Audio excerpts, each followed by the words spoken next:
Picture this: pad Thai temples and shadowy business dealings?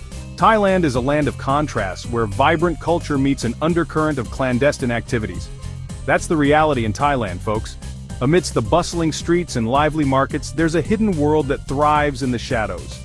Gray Chinese businesses are booming. These enterprises are not just surviving, they are flourishing, creating a parallel economy. They sound mythical, but they're very real. Operating in the shadows, they blend seamlessly into the everyday hustle and bustle. These are Chinese-owned businesses operating in a legal gray area. They navigate the fine line between legality and illegality with remarkable skill. They skirt Thai law, often lacking proper licenses or permits. This creates a complex web of semi-legal operations that are hard to regulate. They're like that friend who borrows your Netflix password, except it's happening on a massive scale, impacting Thailand's entire economy. The ripple effects are far-reaching, and here's the kicker: it's not just street vendors. The influence extends to various sectors, reshaping the economic landscape. We're talking tourism, real estate, even online businesses. The reach of these gray enterprises is vast and pervasive. It's like a game of whack-a-mole, but instead of moles, it's questionable business practices popping up everywhere. The challenge is ongoing and relentless. So, how do they do it? How do these businesses manage to operate under the radar while bending the rules to their advantage?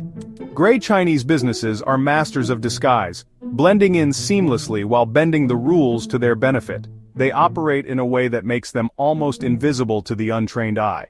One trick: they often use Thai nominees. This means they have Thai citizens fronting their businesses, making it appear as though the business is locally owned. Think of it as a front. A Thai citizen lends their name to the business, but the real control, the money, it all flows back to Chinese owners. This allows them to bypass certain regulations and restrictions. They also love a good loophole. These businesses are adept at finding and exploiting gaps in the law. They'll find technicalities in Thai law and exploit them to their advantage, ensuring they stay one step ahead of the authorities.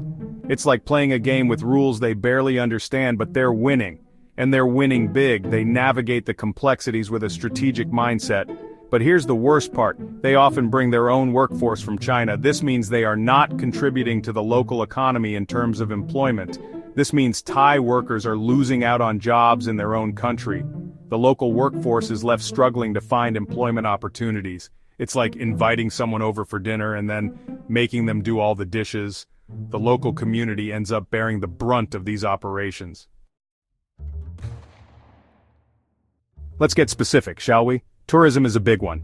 Think tour operators, hotels, even those elephant riding attractions, which, let's be honest, are problematic for a whole other reason. Then there's real estate.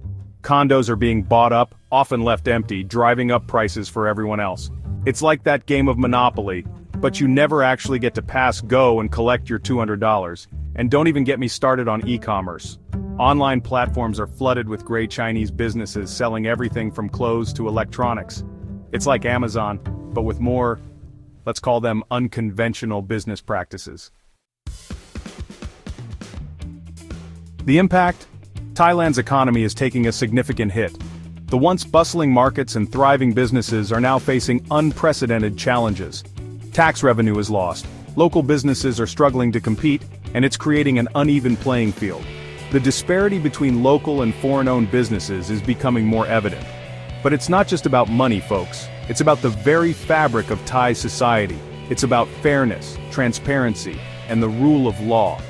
Ensuring that everyone plays by the same rules is crucial for a just society. It's about ensuring that Thailand benefits from its own economic growth, not just a select few.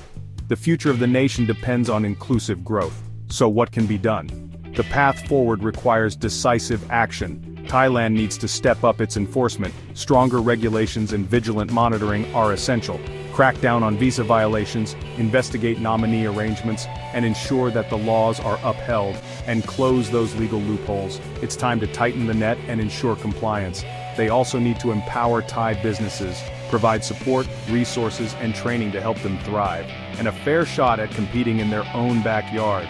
Leveling the playing field is essential for sustainable growth. It's time to shine a light on these shady dealings. Transparency and accountability are the cornerstones of a healthy economy. Thailand deserves a vibrant, fair, and transparent economy, one where every citizen has the opportunity to succeed, and frankly so does that metaphorical Netflix password. Let's work together for a brighter future.